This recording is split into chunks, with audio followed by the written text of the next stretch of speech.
Dal sommario sono molti fatti importanti di questa giornata, ma cominciamo innanzitutto dall'intervento del Capo dello Stato, Giorgio Napolitano, che da Verona, dove si trova in visita ufficiale, è tornato a parlare di riforme istituzionali, è tornato a ribadire che sono necessarie per superare la crisi. Sentiamo il servizio del nostro inviato Fabrizio Summonte.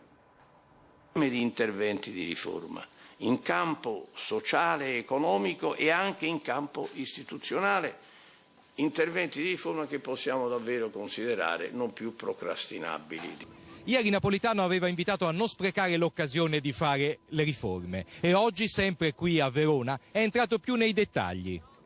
Sarebbe realistico e saggio, a mio avviso, non mettere a rischio e non tenere in sospeso quelle convergenze, ma mirare a tradurle in tempi ragionevoli in dei corposi, consistenti risultati.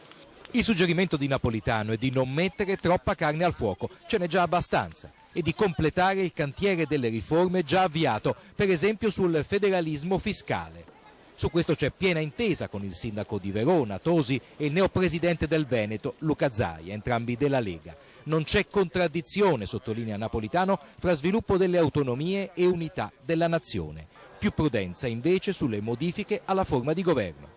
Che si esca al più presto da anticipazioni e approssimazioni di cui non si sa a quali sbocchi concreti, a quali proposte impegnative, a quali confronti costruttivi possano condurre.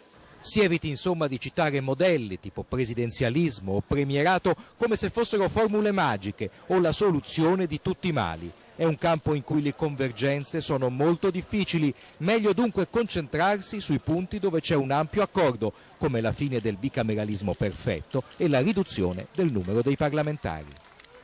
E a Parigi